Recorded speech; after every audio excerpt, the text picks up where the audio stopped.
Halo, halo, hai pemirsa, apa kabar? Kita jumpa lagi nih di She Magazine Sharing and Empowering, di mana kita akan sharing banyak kisah menarik, terutama soal perempuan nih. Jadi ibu-ibu ayo kumpul di sini, bareng kita berdua, saya Vina Muptadi. Dan juga bersama saya Ian Umar, ngomongin soal ibu-ibu dan juga keluarga. Notice nggak sih anak-anak selama pandemi ini contohnya ya, atau kita juga selama pandemi ini. Ada yang kena flu nggak sih? Ada yang pilek nggak sih? Kayaknya mereka nggak banyak yang sakit flu atau pilek ya. Tapi udah mulai balik lagi sekarang. Itu dia ya kan selama pandemi setahun, tahun 2020 lah ya, itu kan dikerem di rumah ya kan. Selama dikerem kan pemirsa nggak kena kuman, nggak kena bakteri, nggak kena virus. Sehat-sehat. Begitu balik ke sekolah lagi, ya ampun, apalagi yang kecil yang umur 5 tahun baru sekolah seminggu pilek lah, di rumah seminggu balik ke sekolah lagi batuk lah. Aduh, kayaknya banyak juga nih ibu-ibu yang ngerti pasti nih. Ya, tapi tetap harus waspada ya. Walaupun pilek atau batuk itu harus dicek juga. Mungkin ada virusnya dan kita tetap harus juga, ya mungkin karena selama ini di pandemi kan pada pakai masker terus ya. Begitu mulai lepas masker, waduh ini virus kayaknya baru kenal lagi dengan badan. Nah, kita harus menjaga kesehatan juga tetap ya. Walaupun kita sudah mulai membuka masker dan transisi sekarang saat ini. Betul. Dan tentunya di She Magazine kita mengangkat cerita-cerita dan prestasi berbagai perempuan dari seluruh dunia.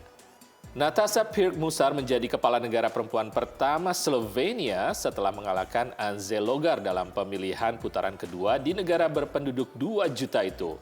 Pirc-Musar, 54 tahun, akan menjadi perempuan pertama yang menjadi presiden sejak Slovenia merdeka setelah Yugoslavia pecah pada tahun 1991.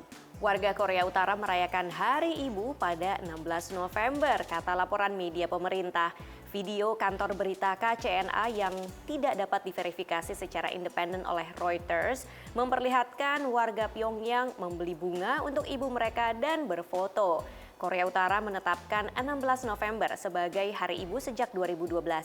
Guru Besar Universitas Padjadjaran, Poppy Rufaidah, mendapat penghargaan Star of Excellence dari America Eurasia Center, Washington, D.C. UNPAD mengatakan Poppy adalah orang Indonesia pertama yang menerimanya. Penghargaan itu diberikan atas perannya memperkuat hubungan Amerika-Indonesia ketika Poppy menjadi sebagai Atase Pendidikan dan Kebudayaan KBRI Washington, D.C. Selamat ya untuk Ibu Poppy. Waduh, bikin bangga warga Indonesia di sini di Amerika. Dan penghargaan itu diterima dari perwakilan dari Wakil Dubes Republik Indonesia, Bapak Sade. Dan sekarang ini Ibu Poppy sementara sudah balik ke Indonesia, kembali mengajar di Universitas Padjadjaran setelah selesai masa jabatannya sebagai Atase Pendidikan dan Kebudayaan di KBRI Washington, D.C. Dari Washington, D.C. kita pindah ke New York. Ada yang baru nih di New York. Ada banget nih ya pemirsa, di kawasan Times Square itu sekarang ada kios jajanan baru dari Indonesia namanya Jakarta Munch. Ini spesial banget, jadi kios ini ada di dalam yang namanya Urban Hawker Center. Berdampingan dengan makanan dari Korea, terus dari Singapura juga. Nah pemirsa, kita akan lihat bersama-sama Jakarta Munch, sebuah bisnis kuliner yang dimiliki oleh perempuan Indonesia ini.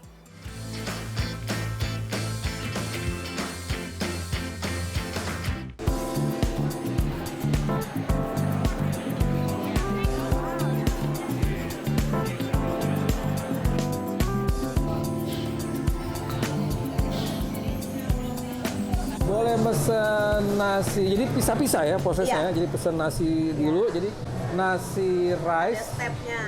Nasi biasa ya. Kemudian chicken sama gulai, katanya enak gulai. Ya, pedas. Enggak pedes. Gulainya pedes tapi. Pedes. Ya udah, nggak apa-apa. Udah, oke. Oke. Terus kondimennya ada kerupuk, bawang goreng, acar.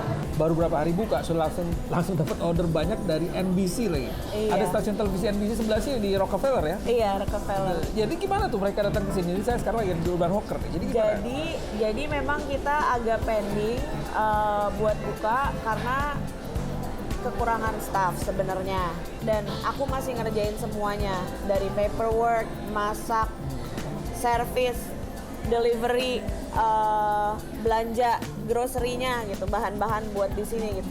Awalnya banget sebenarnya 2020 itu aku mulai Jakarta Munch. Jakarta Munch itu mulai sebagai kayak pop-up gitu. Aku apply khusus pop-up tuh ya untuk Smorgasburg. Kan cuman sebenarnya modal nekat sama iseng doang apply. Ternyata diterima. Terus ini mereka benar-benar semua dari Singapura. Terus yang lokal vendor itu Filipina. Aku Indonesia itu dari Jakarta Munch. Malaysia ada Lady Wong. Oh, yang paling pojok ya? Iya. Terus sama satu lagi Korean American Fusion Yummy Yubu. As a New Yorker coming into a food hall, you don't necessarily want to have something that's rich and, sticking to your gut. Sometimes you do want something that's healthy. We want to be a space for everyone. I'm so happy to have healthy Indonesian flavors. It's really a great addition to the food hall. Kenapa namanya Jakarta Munch? Yes. Gitu ya. Jadi benar-benar ada deep meaning. Karena Jakarta where I was born and came from, dan aku pengen orang tuh di Amerika atau di New York tahu ada kota Jakarta, ada negara indah Indonesia.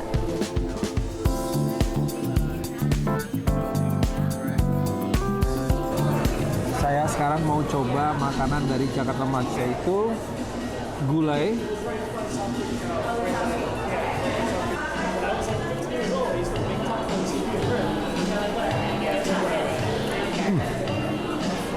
Enak banget. Agak pedes, tapi justru pedesnya itu bikin enak. Gulai, makan gulai di tengah New York, di Manhattan. Enak banget. Naratama dan Andira Inaya, VOA, New York. Selamat ya atas dibukanya kios baru Jakarta Munch. Nah, Jakarta Munch ini selain ada kedainya, Ian, di New York, dia juga rajin mengikuti berbagai festival seperti misalnya NYC Food and Wine Festival yang diadakan baru-baru ini. Wah, itu cukup tersohor loh festival itu. Mereka jadi memang mencoba untuk masuk ke kuliner di New York City. Jadi memang tempatnya juga strategis, ada di dekat dari Times Square. Selamat untuk Wulan Bing, selamat. Dan masih ada cerita dan kisah-kisah lainnya setelah yang satu ini.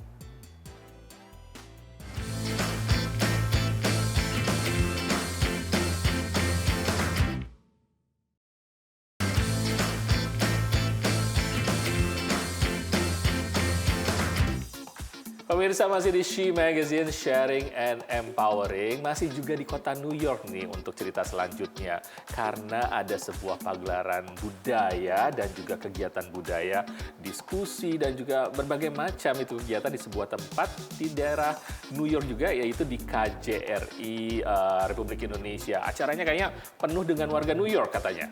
Rame dan tujuannya ini juga sangat mulia sekali. Jadi lewat acara tersebut mereka berhasil mengumpulkan dana untuk ikut membantu mengembangkan seni dan budaya di tanah air. Langsung aja Ian, kita akan lihat pemirsa sama-sama liputannya dalam tayangan yang berikut ini.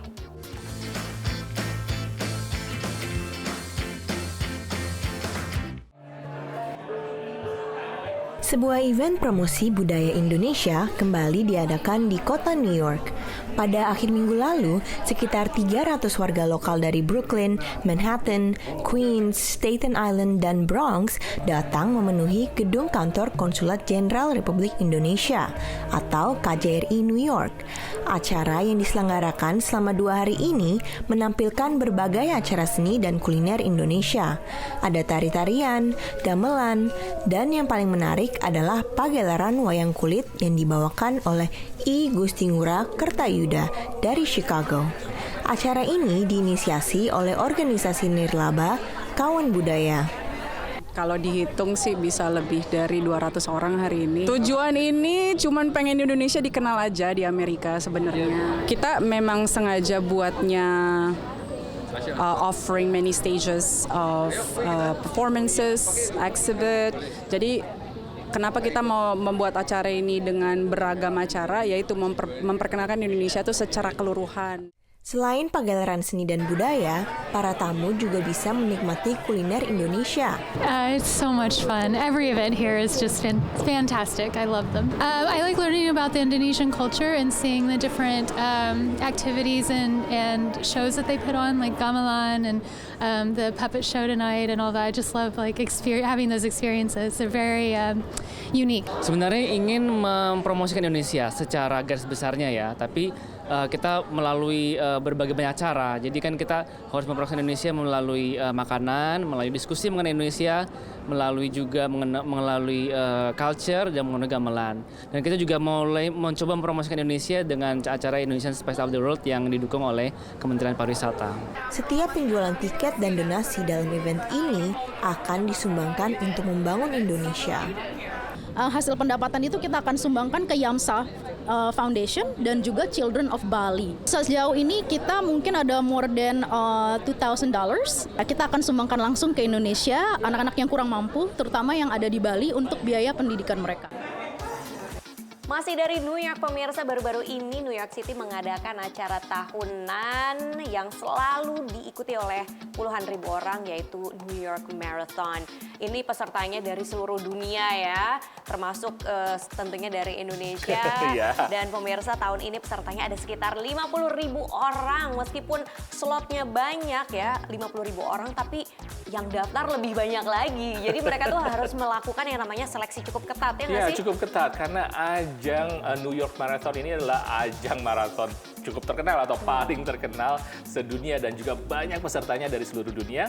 Tidak ketinggalan dari Indonesia tentunya, tapi katanya tadi untuk ngedapetin slotnya itu cukup sulit loh.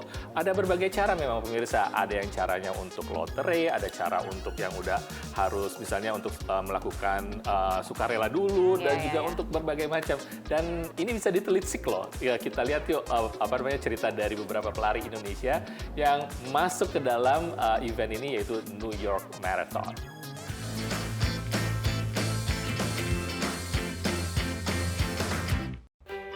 Ini Hasan Ramdan dan Derisa Zahara yang terbang ke New York City demi New York Marathon 2022. Ini maraton pertama bagi keduanya. Mei atau Juni itu udah mulai latihannya. Kalau bisa dibilang newbie juga di running ini. Setelah diadakan secara terbatas pada tahun 2021, ajang New York Marathon tahun ini kembali diadakan secara penuh dengan kapasitas 50.000 pelari dari seluruh dunia. Termasuk para pelari Indonesia. Hasan dan Derisa adalah dua dari sedikit warga Indonesia yang beruntung bisa mendapatkan slot berlari di event lari maraton ini. Angka 50.000 mungkin nampak seperti slot yang besar. Tapi peminat lomba lari ini luar biasa besarnya sehingga membuat pendaftaran menjadi sangat ketat. Beberapa jalur tak jarang membuat peserta harus merogoh kocek lebih dalam di luar tiket maraton yang seharga $295 Amerika atau kurang dari 5 juta rupiah. Dari 84.000 pendaftar jalur undian tahun ini, hanya sekitar 10.000 saja yang lolos undian. Derisa salah satunya. Setelah si race ini selesai, kali beberapa bulan setelahnya itu bakal dibuka tuh buat loterinya. Jadi kita tinggal masukin nama, register di NYRR, terus nanti beberapa bulan kemudian kita dapat email kalau misalnya kita dapat slotnya atau enggak. Sementara Hasan butuh upaya lebih keras untuk dapatkan slot larinya. Namanya 9+1. 9-nya itu race, 1-nya itu volunteer. Hasan harus ikuti 9 lomba lari yang diadakan oleh New York Road Runners dan 1 kali jadi sukarelawan pada New York Marathon sebelumnya. Itu jadi kayak volunteer buat ngasih minuman buat para runner. Kebanyakan memang mencari pengalaman lari istimewa. Karena magical city-nya itu ya, jadi kita pengen berada di situ, terus kayak view-nya it's gonna be amazing. Kita akan run the 5 bridges in New York through 5 boroughs.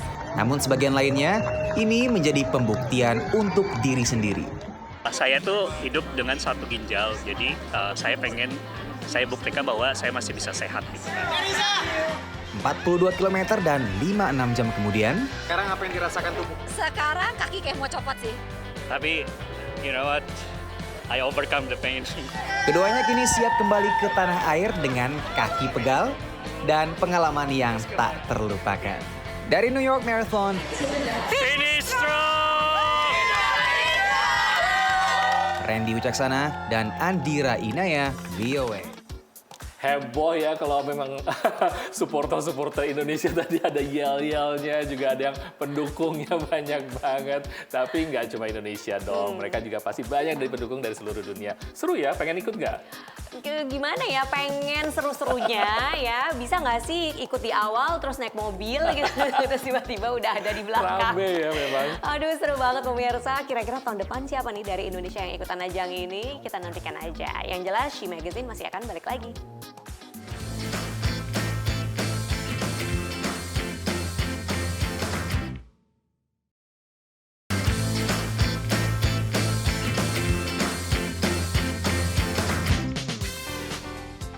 Pemirsa, balik lagi di She Magazine, Sharing and Empowering. Akhir tahun di Amerika biasanya ini adalah musim belanja, ya kan Yan? Banyak warga Amerika belanja ke toko-toko ataupun online untuk pilih hadiah untuk keluarga, teman, sahabat, dan lain-lain. Ini diskonnya juga sudah dimulai dari sebulan sebelumnya ya, jadi memang menjadi ajang yang sudah dinanti-nanti atau tradisi untuk berbelanja. Tahun ini sama, karena memang yang dicari-cari tetap adalah gawai dan juga barang elektronik.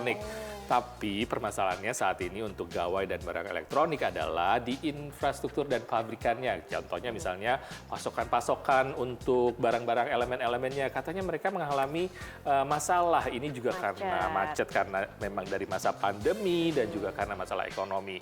Dan situasinya juga masih ada, tapi kayaknya kita harus cepet-cepetan nih belinya.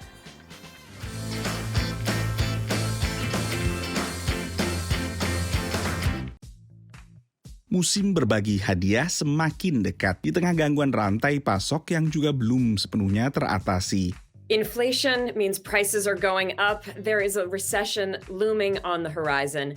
And yet, holiday shopping is approaching and we all want to buy gifts and celebrate the season. So what do?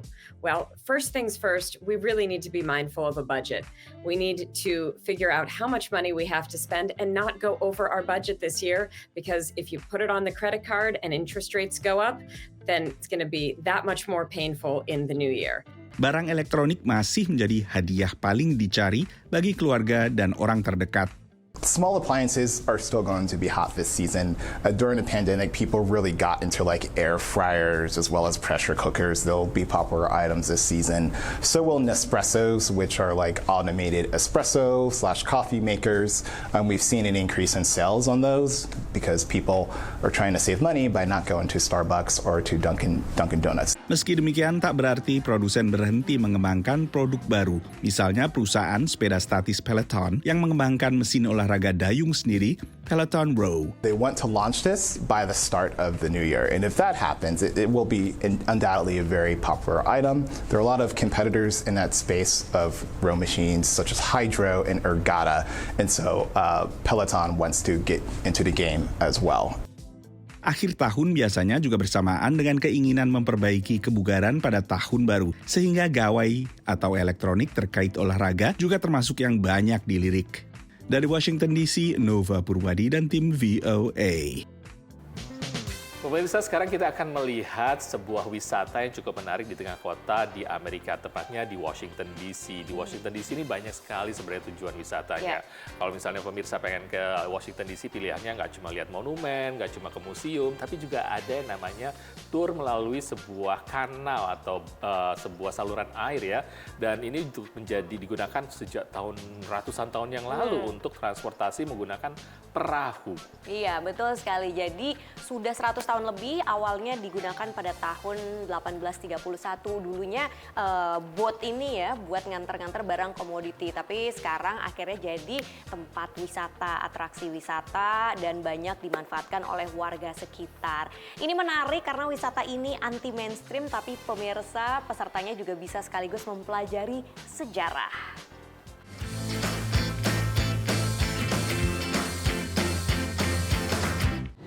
One, two, three. Hey, lock. This boat was constructed in 2019. It is a reproduction of a 1870s style packet boat. It is about 80 feet long, and this boat was constructed specifically for the express purpose of doing tours. Our boat here is a tour boat, but we also wanted to emulate what it would have looked like, kind of what it would have felt like during the time period, and so that is why the boat is in the style, and that is why we accompany it with some wonderful historical information while we go through our tours for the day. Jalur transportasi air ini beroperasi hampir 100 tahun, sejak tahun 1831. Fungsinya sebagai pengangkut barang komoditi. Setelah lama tak berfungsi, pada tahun 1971, perahu di kanal menawarkan tur untuk turis. Namun harus berhenti pada tahun 2011, setelah perahu asli terakhir tidak layak dioperasikan. Pada tahun ini, perahu baru dioperasikan dan kembali menawarkan tur sejarah. Jalurnya dulu sepanjang 300 km menghubungkan kota Washington DC dan kota Cumberland di negara bagian Maryland, yang disebut dengan CNO atau Chesapeake and Ohio Canal. Saat itu pengoperasian perahu ini ditarik oleh keledai yang berjalan di samping perahu dan selain dikendalikan oleh seorang kapten. Selain kapten, ada beberapa orang di atap yang bertugas membantu kapten mengatur gerakan kapal. That we have our crew members with the poles, and that is the same method that they would have used in the 1870s when these boats were being used for trade to keep the boat from hitting the side. Wisata perahu CNO Canal berlangsung kurang lebih 1 jam dengan jarak tempuh sekitar 1 km pulang pergi. Operasional jalur wisata perahu yang bernama Georgetown Heritage ini dilakukan oleh lembaga nirlaba Georgetown Heritage bekerja sama dengan CNO Canal National Historical Park. Well, I didn't know that this had been here since the 1700s, and that it was built, and I don't know. It was fascinating that the way they described the area and how it hasn't changed that much in all of the years, and it's just such a beautiful historic area anyway. Dari Georgetown, Washington DC, Ronan Zakaria, Alam Burhanan dan Irfan Nisan. Menarik ya pemirsa, ternyata saluran air, kanal atau kayak kali sih sebenarnya itu bisa jadi tempat wisata. Yang jelas aku udah pernah lewat situ, nggak bau pemirsa airnya. Jadi kan nyaman kan buat yang lewat kapal maupun orang yang duduk-duduk di sebelahnya. Kalau misalnya pemirsa sempat ataupun juga ke sana, nggak cuma naik perahu loh, di situ bisa juga ada jalur yang namanya bersepeda atau berjalan kaki selama beberapa kilometer jauhnya, dan juga bisa menikmati situasi atau suasana kota tua di Georgetown itu. Banyak kan pilihannya untuk wisata ke sini. Yuk, sini kalau udah ke sini kasih tahu kita ya. Siapa tahu kita undang di sini untuk ngobrol. Pastinya. Namun sayangnya kita berdua harus pamit dulu dari She Magazine kali ini. Saya Ian Umar dan saya Vina Muhtadi bersama kru VOA yang bertugas di She Magazine hari ini pamit dulu. Kita akan sharing dan empowering lagi minggu depan. Sampai jumpa.